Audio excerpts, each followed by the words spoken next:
What do you think about the church? Are you Catholic or Protestant? I mean, I know the answer to that, but I think it's important that you answer Sally. Her name's Sally or him. Oh, I see what you're saying. Hi, Sally.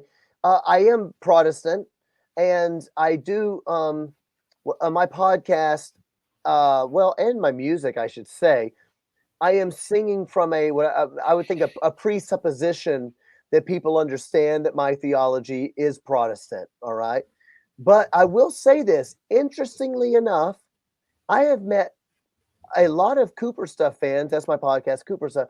I've met a lot of Cooper Stuff fans that have come to me and said, "Just so you know, I love everything you're saying. I'm a Catholic," and I thought that was very, very interesting. And I think that maybe something that I've noticed happening, and this is happening in some of the political world as well, because a lot of Christian Protestants follow the Daily Wire, and Hmm. which is a political platform.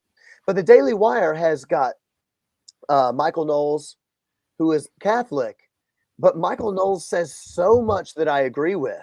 So much of the things he says, I actually think he espouses my views more, unfortunately, than what a lot of Protestant pastors are in the current times we're in. I'm not saying that means we have the exact same soteriology, but I mean in terms of the culture battles that we are facing, whether Christians should have a voice. I'm finding that Michael Knowles is saying a lot of very similar things as what a lot of the Puritans were saying. And I think that that's very interesting. Michael Knowles or Matt Walsh, who is also on the Daily Wire, who I think is also Catholic, I think.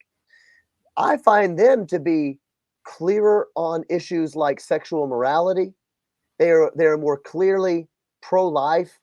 They are more clearly like anti-pornography, Hmm. absolute anti-pornography. They are clearer about those things than what I think a lot of Protestant pastors are. And I have to say, I'm very thankful for that.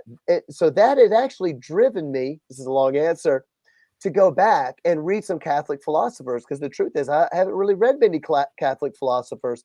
And I will have to say, historically, this is I'm not talking about the current pope, by the way, who's a Marxist, but historically, um, I will have to say there have been some fantastic things written on the issue of life, on the issue of sexuality, from a lot of Catholic philosophers, and I will have to say I was very impressed, and I do think that there are a lot of Protestant pastors that could learn from the guts that some of Hmm. those men had. So I'm thankful for that.